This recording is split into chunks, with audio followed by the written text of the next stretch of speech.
So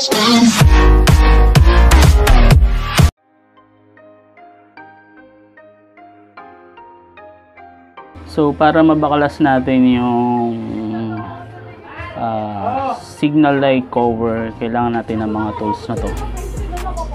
Phillips screw na tawag namin dito ng kaibigan ko is Phillips screw na pango. Pantanggal uli ng clip, syempre yung Allen wrench. Tsaka ito yung pantanggal uli ng pangbalik natin ng star Allen. Tara, simulan na natin. Para mabaklas natin to, kailangan muna natin baklasin tong parang cover na to, buo. So kailangan natin tanggalin to, yung windshield, tsaka itong bracket ng side mirror.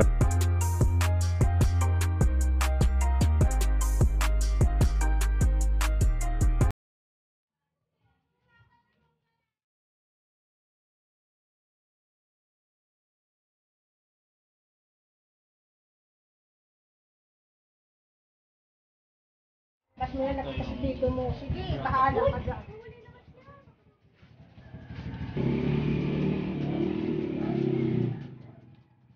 So ayan, natanggal na natin yung side mirror na bracket. Tatanggalin natin tong panel na to, mukha.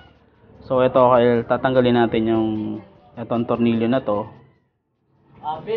Ito.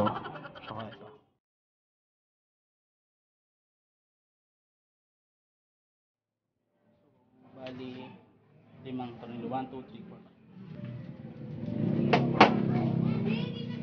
4. Hihila lang siya.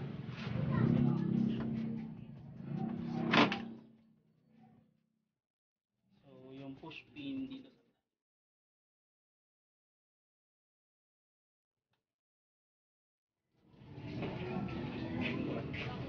May ano dito, te? Bili, yellow. Ano? Yellow? Wait lang. Magkano yan?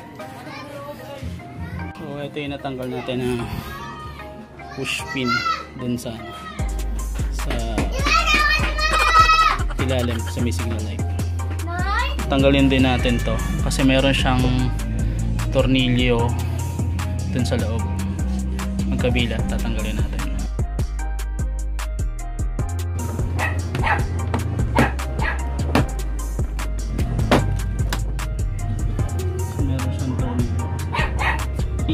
Pilip ang gagamitin natin. Same lang din ang gagawin natin doon sa kabila. Kanina na mag-uumpisa tayo, pinakita ko sa inyo bakit dalawa yung Phillips screwdriver na gamit ko, yung tinatawag na pango. Yun, gagamitin natin dito sa mga tornilyo na to. Kasi ito nabibilog pag yung ordinary size. Ayan, gagamitin natin pango. Kasi kung hindi natin gagamitan ng ganun, mangyayari katulad sa nangyari sa tornilyo ko din. Ito dati nakakabit dyan eh, nagpalit na lang ako.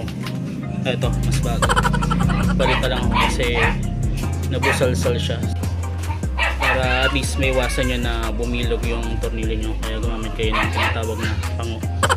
Tawag namin ng kaibigan ko pango na screwdriver.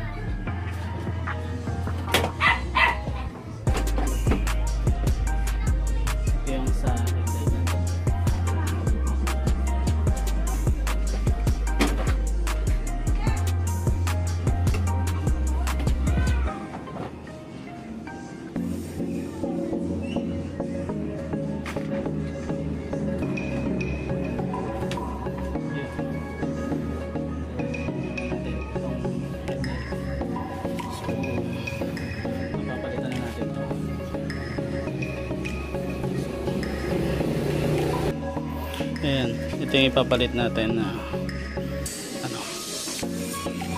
tail light, signal, mali, sorry.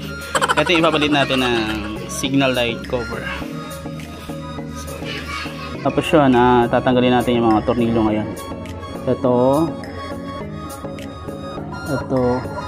tsaka yun. So, 3 tornilyo. Bawat isang panel. Nandito rin sa kabila.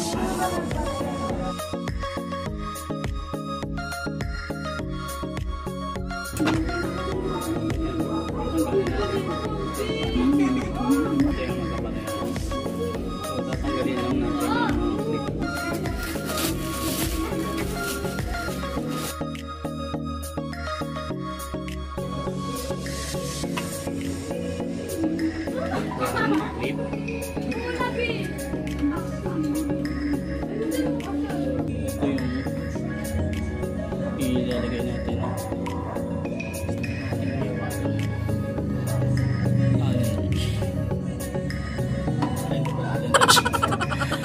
Socket wrench na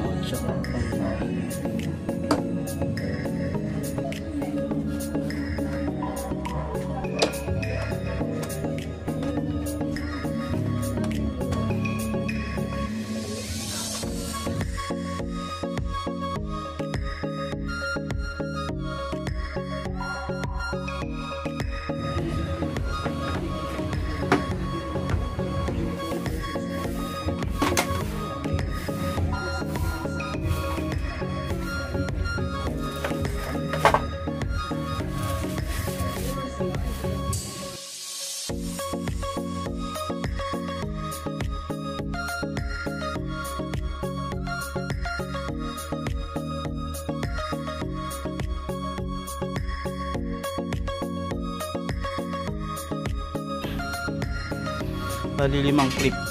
1, 2, 3, 4, 5.